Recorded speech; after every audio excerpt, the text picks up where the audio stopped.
नमस्कार विद्यार्थी मित्रो, आदर्श शिक्षण प्रसारक मंडळ संचलित श्रीपतराव भोसले उच्च माध्यमिक विद्यालय, मी प्राध्यापक दत्तात्रय जाधव इयत्ता 12वीच्या राज्यशास्त्र या विषयामध्ये आपणा सर्वांचं स्वागत करतो।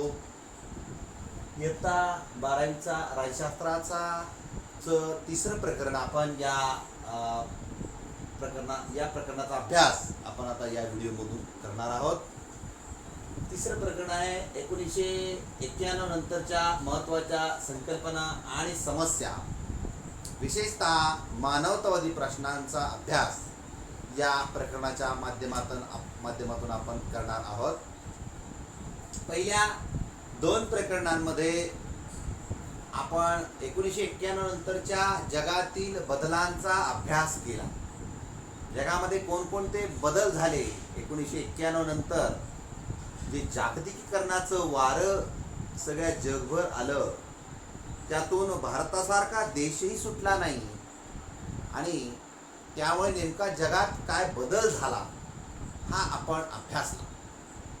जागतिकीकरणाच्या प्रक्रियेमध्ये अनेक नव्या संकल्पना अस्तित्वात आल्या, हे आपण पाहिलं गेल्या प्रकरणामध्ये।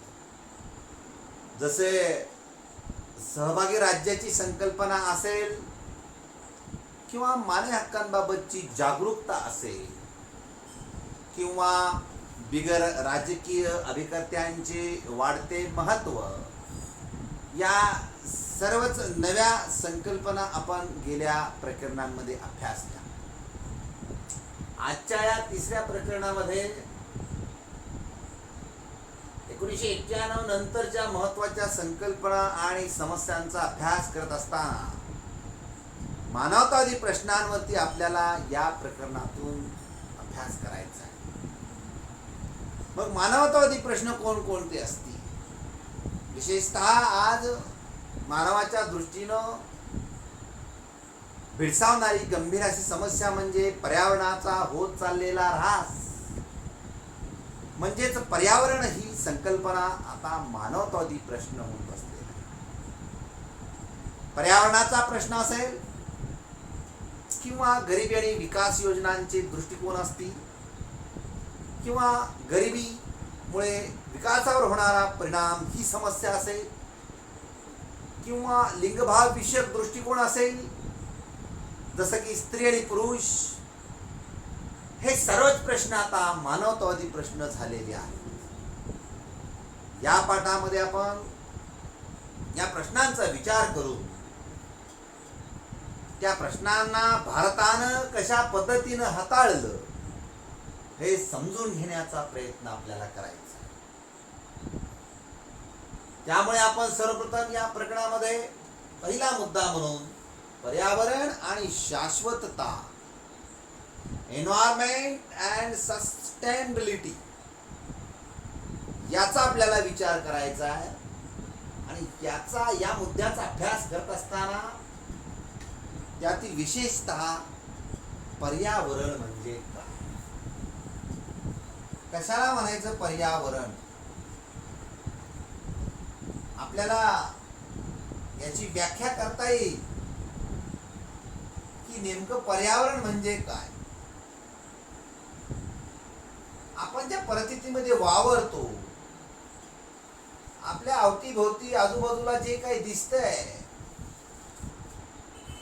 ज्या काही आपल्या इंद्रियांना बोध होणाऱ्या ज्या काही सगळ्याच गोष्टी आहेत, मग ते वातावरण असेल, हवा असेल, पृथ्वीचा बहुतांश जो पाण्यानं व्यापलेला भाग असेल, प्राणी असतील, वनस्पती असतील, ज्यांचा आम्हाला इंद्रियांना बोध होतो, असे जे आपल्या आजूबाजूला जे सगळं दिसतंय त्यालाच आपण पर्यावरण म्हणतो।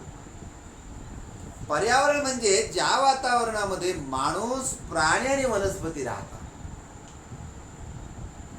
पर्यावरणामध्ये माणूस, प्राणी आणि वनस्पती ज्या वातावरणामध्ये राहतात, त्या सगळ्याच अवतीभोवतीच्या परिसराला आपण पर्यावरण असं समजतो। नैसर्गिकरित्या आढळणाऱ्या सर्व सजीव आणि निर्जीव गोष्टी मिळून नैसर्गिक पर्यावरण बनतं, नॅचरल एन्व्हायरमेंट। सजीव आणि निर्जीव.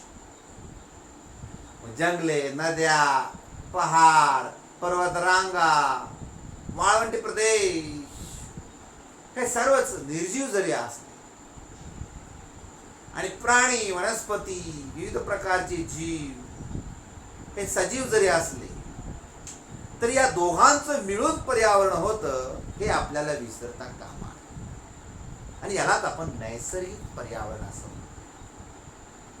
मी तर असं म्हणेन की माणूस हा पर्यावरणाचाच एक घटक आहे. जसे इतर प्राणी, वनस्पती, पशु पक्षी हे जसे पर्यावरणाचे घटक आहेत तसा मनुष्य हा पर्यावरणाचा एक घटक आहे. आणि या सर्वांमुळे पर्यावरण बनतं.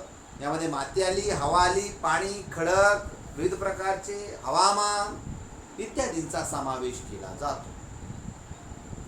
मानवनिर्मित पर्यावरण हा सुद्धा पर्यावरणाचाच एक भाग समजला जातो. मानवाला जशी समूहानं राहण्याची सवय लागली आणि त्यानं जसं आपल्या अवतीभोवतीचं वातावरण जसं पर्यावरण बनवलं त्याला आपण मानव निर्मित पर्यावरण म्हणतो. मग ते मानवानं लावलेली वृक्ष असतील, मानवाने पाळलेले पशु असतील, या सर्वच गोष्टींना आपण मानव निर्मित पर्यावरण म्हणतो. तर सर्व सजीव आणि निर्जीव मिळून जे तयार होतं त्याला आपण नैसर्गिक पर्यावरण म्हणतो. माणसाने विविध शहरं वसवली, माणसं ग्रामीण भागामध्ये देखील राहत आहेत, आदिवासी समुदायामध्ये देखील राहत आहेत, शहरी भागांमध्ये राहत आहेत. या सर्वच परिस्थितीला आपण मानव निर्मित पर्यावरण असं संबोधतो. तर जे निसर्गतः आम्हाला निसर्गानं दिलेलं आहे, मग त्या सर्वच प्रकारचे सजीव आणि सर्वच प्रकारच्या निर्जीव वस्तू या सर्वांना मिळून आम्ही नैसर्गिक पर्यावरण असं म्हणतो. म्हणजे थोडक्यात पर्यावरण, नैसर्गिक पर्यावरण, मानव निर्मित पर्यावरण, man-made environment and natural environment. Man-made माणसानं तयार केलेलं पर्यावरण, त्याला जसं पोषक, पूरक, त्याला जगण्यासाठी अनुकूल असं जे आजूबाजूला दिसतंय ते मानव निर्मित पर्यावरण. म्हणजेच असे भूप्रदेश ज्याचे परिवर्तन माणसाने शहरी भागामध्ये, ग्रामीण भागामध्ये शेती करण्यासाठी, जंगले वाढवण्यासाठी किंवा विविध पशुपक्षी पाळण्यासाठी तयार केलेले आहे. नैसर्गिक पर्यावरणाचे रूपांतर मानवी पर्यावरणामध्ये केलेले आहे.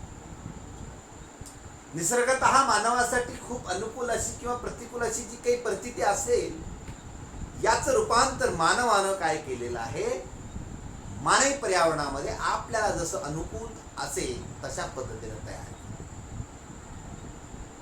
1972 साली स्टॉकहोम येथे संयुक्त राष्ट्राच्या मानवी पर्यावरण विषयक परिषदेत पहिल्यांदाच आर्थिक विकास आणि पर्यावरणाचा ऱ्हास यांच्यामधला संबंधाचा विचार आंतरराष्ट्रीय स्तरावरती केला गेला. कधी? 1972 स्टॉकहोम परिषद. यापूर्वी अशा प्रकारचा विचार आंतरराष्ट्रीय पातळीवरती कधी झाला नाही, परंतु आता मात्र 1972 आंतरराष्ट्रीय पातळीवरती अशा प्रकारचा विचार झाला. काय हा विचार आहे? विचार असा आहे की आर्थिक विकास आणि पर्यावरणाचा ऱ्हास यांचा काहीतरी संबंध आहे. आर्थिक विकास करण्याच्या हेतूने मनुष्य हा दिवसेंदिवस पर्यावरणाचा ऱ्हास करत चाललेला आहे. या संबंधीची जनजागृती आणि जाण या स्टॉकहोम परिषदेनं आंतरराष्ट्रीय पातळीवरती मांडली. या परिषदेचा मुख्य हेतूच असा होता की मानवी पर्यावरणाचं संरक्षण आणि त्यात सुधारणा घडवून आणण्यासाठी विविध देशांना प्रोत्साहन देणे आणि त्यांना मार्गदर्शन करणे. जगभरातील विविध देश आहेत ते आर्थिक आर्थिक विकासाच्या दृष्टीने नैसर्गिक साधन संपत्तीचा म्हणजेच पर्यावरणाचा दिवसेंदिवस ऱ्हास करत चाललेला आहे.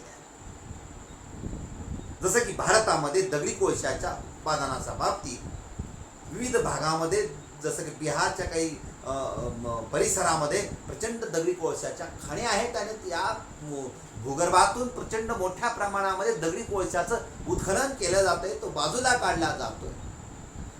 याचा परिणाम म्हणून बऱ्याच ठिकाणी भूस्खलन, जमीन धसणे, कोळशाच्या उत्पादनातून पसरणारी राख, धूळ, धुलीकण हे सगळे वातावरणामध्ये पसरत आहे. त्यामुळे श्वसनाचे विविध आजार होणे. मनुष्य हा आर्थिक विकासाच्या नादातून, आपण जर अरबियन देशांचा विचार केला तर खूप मोठ्या प्रमाणावरती भूगर्भातून तेलजन्यचे साठे आहेत. या साठ्यांचा उपसा दिवसेंदिवस वाढत चाललेला आहे. भविष्यामध्ये आम्हाला ऊर्जा निर्मितीसाठी नवे नवे स्रोत आणि नवे नवे साधनं आम्हाला शोधावी लागतील. म्हणजे आज जी काही आपल्याला दिसत आहे, पेट्रोल, डिझेल, रॉकेल, केरोसिन, या वस्तू, ही नैसर्गिक साधन संपत्ती आम्हाला भविष्यात मिळेलच, याची शाश्वती देता येणार. म्हणजेच मनुष्य, एखादा राष्ट्र आर्थिक विकासाच्या नादात पर्यावरणाचा ऱ्हास करते, पर्यावरणाचा विनाश करते, पर्यावरण संपवण्याच्या नादात आहे. आम्हाला आमचा विकास साधण्याच्या नादामध्ये आम्ही आमच्या पर्यावरणाचं किती मोठं नुकसान करत आलेलो आहोत हे आमच्या लक्षात येत नाही. आणि हे लक्षात आणण्यासाठी स्टॉकहोम सारख्या परिषदा आंतरराष्ट्रीय पातळीवरती घेतल्या जातात. या माध्यमातूनच विविध देशांना प्रोत्साहन द्यायचं आहे आणि त्यांना मार्गदर्शित करायचं आहे की पर्यावरण जर टिकलं, पर्यावरण जर राहिलं, पर्यावरणाचं संतुलन जर आपण राखलं तरच आज आणि भविष्यात येणाऱ्या कित्येक पिढ्यांसाठी आपण त्यांना अन्न, वस्त्र, निवारा या गोष्टींची पूर्तता करू शकतो. अन्यथा आपल्याला अन्नाची भटकंती करावी लागेल. नैसर्गिक साधन संपत्तीचे साठे संपल्यानंतर पर्यावरणाचा जर ऱ्हास आपण करत सुटलो तर पर्यावरणाच्या ऱ्हासामुळे होणारे हवामानातील बदल, जागतिक तापमानवाढीसारखी समस्या ही पृथ्वीला संपवण्याच्या दिशेने चाललेली आहे. यातून खूप मोठ्या समस्यांना मानवी जमातीला तोंड द्यावं लागणार आहे, याची प्रचिती आपल्याला दिवसेंदिवस येतच आहे. महापुरासारखे महापूर असतील किंवा जंगलांना लागणारे वणवे असतील किंवा जागतिक तापमान वाढ, ग्लोबल वॉर्मिंगमुळे उत्तरेकडचं वितळणारं बर्फ आणि त्यामुळे समुद्राच्या पाण्याची वाढत जाणारी पातळी असेल आणि या वाढत जाणाऱ्या समुद्राच्या पातळीमुळे समुद्र किनारपट्टीवरची मोठी मोठी शहरं जी व्यापार आणि व्यवसायाच्या दृष्टीनं, आर्थिक दृष्टीनं संपन्न झालेले आहेत, ते पाण्याखाली चाललेले आहेत. या सगळ्या गोष्टींचा गंभीर असा परिणाम या पृथ्वीवरील मानवाला, नवे नवे सर्व सजीवांना भोगावा लागला. खरं म्हणजे या नैसर्गिक पर्यावरणामध्ये हस्तक्षेप इतर प्राणी, जीव, जंतू करत नाही. एकमेव माणूसच असा एक प्राणी आहे की ज्याला मानवानं बुद्धी दिलेली आहे. तोच या पर्यावरणाचा ऱ्हास करत चाललेला आहे आर्थिक विकासाच्या नादात. प्रत्येक राष्ट्राला वाटतं आपला आर्थिक विकास व्हावा, आपला आर्थिक विकास व्हावा, आपण इतर देशांच्या मानानं पुढं असावं, खूप साधन संपत्ती आपल्याकडे असावी. पण ही साधन संपत्ती आणि हे आर्थिक विकास, इकॉनॉमिकल डेव्हलपमेंट करण्याच्या नादात आम्ही आमच्या नैसर्गिक साधन संपत्तीचा ऱ्हास करत चाललेलो आहोत. जी नैसर्गिक साधन संपत्ती तयार करण्यासाठी या पृथ्वीच्या भूगर्भामध्ये अनेक हालचाली झाल्या. हजारो वर्षांच्या नंतर आज जी आम्हाला नैसर्गिक साधन संपत्ती मिळते, जसं की crude oil, petrol, diesel, kerosene, रॉकेल, त्याचबरोबर खनिज संपत्ती, विविध धातू, हे अनेक वर्षांची देण.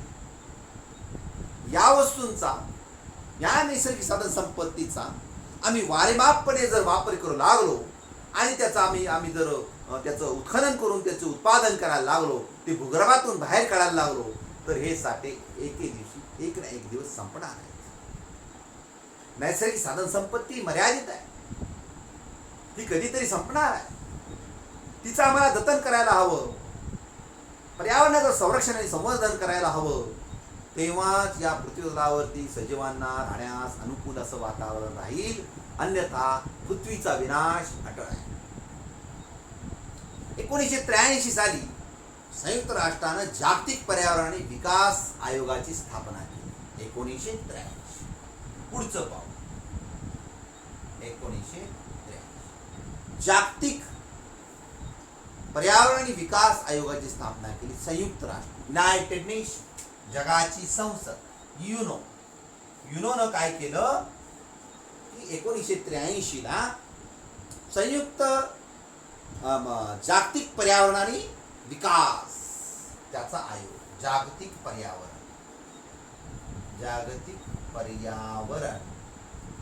आणि विकास याचा एक आयोग तयार केला आणि या आयोगाची स्थापना केली. कशासाठी हो? पर्यावरणाचं संवर्धन आणि संरक्षण. ब्रंटलँड कमिशन या आयोगाने 1987 साली आपला अहवाल देखील याच्यावरती सादर केला. 1987 ला ब्रंटलँड कमिशन. आता कमिशन काय, विविध समस्या जेव्हा भेडसावतात, मग त्या एखाद्या राष्ट्राच्या संबंधाच्या असतील किंवा आंतरराष्ट्रीय पातळीवरच्या काही समस्या असतील, अशा समस्यांवर समाधान शोधण्यासाठी, उपाययोजना शोधण्यासाठी तज्ज्ञ लोकांची एक कमिटी बसवली जाते आणि त्यालाच आपण आयोग म्हणतो किंवा त्याला कमिशन असं म्हणतो.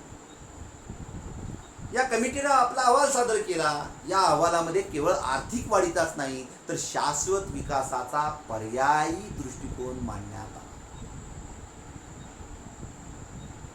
या जगातील राष्ट्रांनी आणि आता मानवाने विचार करण्याची वेळ आलेली आहे की केवळ आपण आर्थिक वाढीचाच विचार न करता शाश्वत विकासाचा आपण नवीन पर्याय शोधायला हवा. Sustainable development. विकास तर आम्हाला करायचाच आहे, परंतु तो शाश्वत असावा. येणाऱ्या हजारो पिढ्यांसाठी, हजारो वर्षांसाठी तो विकास निरंतर आणि चिरंतन असा चालणारा असावा. तो संपणारा नसावा किंवा आर्थिक विकासाच्या नादामध्ये आम्ही पर्यावरणाचं संतुलन बिघडवता कामा नये, पर्यावरणाचा ऱ्हास करता कामा नये. हजारो वर्षांची जी देण आम्हाला पृथ्वीनं दिलेली आहे, तिचा आम्ही क्षणात आणि काही वर्षांमध्ये तिचा विनाश करता कामा नये. विकास तर आम्ही साधलाच पाहिजे. मानवी संस्कृतीच्या इतिहासामध्ये आपण पाहिलेलं आहे की मानवानं वर्षानुवर्ष आपला विकास साधत साधत साधत क्रांतीच्या टप्प्यातून मानव आज आधुनिक युगाकडे वावरतोय. परंतु हे वावरत असताना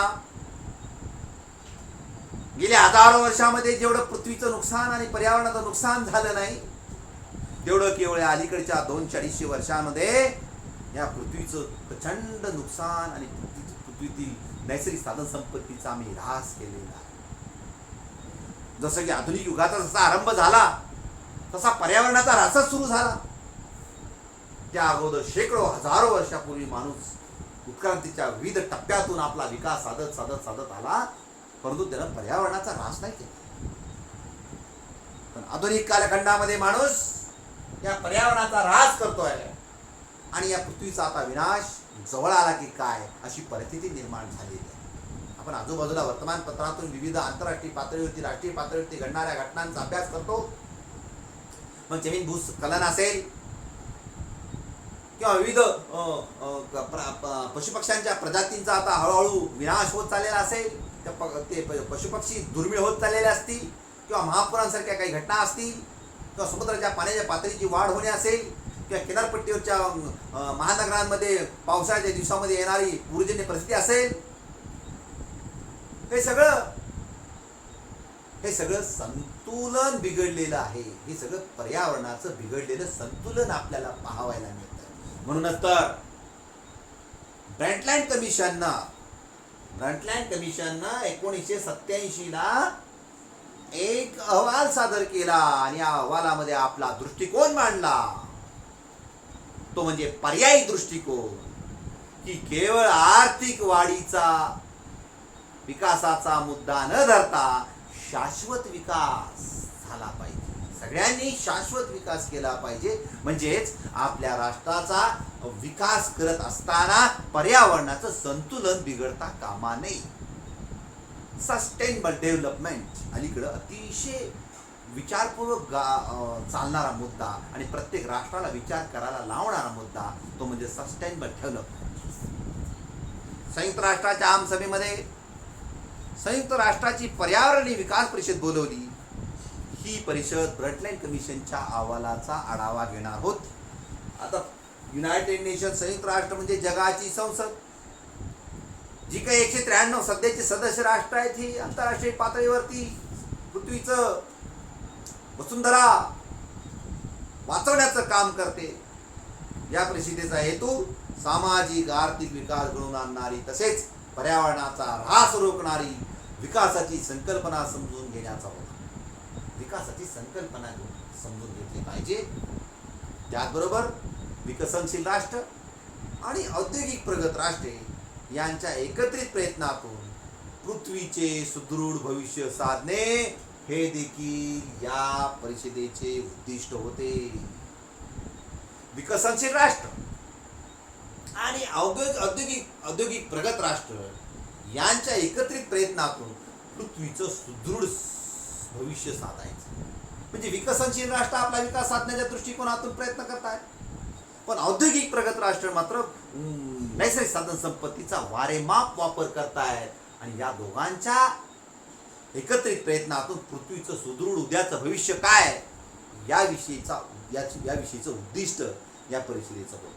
ही परिषद 1992 साली रिओ येथे झाली. रिओ ब्राझील येथील ठिकाण आहे. रिओ दे जानेरिओ अर्थ समिट, रिओ समिट असं म्हणतात. 1992 ला झाली ती आणि 1992 ला झालेली ही रिओ दि जानेरिओ समिट यामध्ये देखील या परिषदेमध्ये देखील पृथ्वीच्या होणारा नैसर्गिक संपत्तीचा किंवा पर्यावरणाचा जो होणारा ऱ्हास आहे याविषयीचाच विचार यामध्ये करण्यात आलेला. या परिषदेने विकासासाठी आंतरराष्ट्रीय सहकार निर्माण करण्याचा तसेच पर्यावरण आणि विकास यांचा एकत्रितपणे विचार करण्यासाठीच्या जनजागृतीचा प्रयत्न केला. या परिषदेनं काय केले? आंतरराष्ट्रीय सहकार्य निर्माण करायचं, पर्यावरण आणि विकास यांचा एकत्रितपणे विचार करायचा, विकासही करायचा, परंतु पर्यावरणही राखायचं. पर्यावरणाचा ऱ्हासही झाला नाही पाहिजे आणि विकास देखील थांबला नाही पाहिजे याचा एकत्रितपणे विचार रिओ द जानेरिओ या समिटमध्ये 1992 साली, त्याला रिओ समिट असं म्हणतात. समिट म्हणजे परिषद. याचा विचार करा. शासन, उद्योग आणि स्वयंसेवी संस्थांचे नेते 2002 साली जोहान्सबर्ग येथे अर्थ समिटसाठी एकत्र आले. अर्थ म्हणजे पृथ्वी. आणि त्यांनी देखील या पर्यावरणाच्या संतुलनासाठी, पर्यावरणाचा ऱ्हास थांबवण्यासाठी प्रयत्न केलेले आपल्याला पाहावयास मिळतात. यानंतरचा भाग आपण पुढच्या तासामध्ये घेणार आहोत.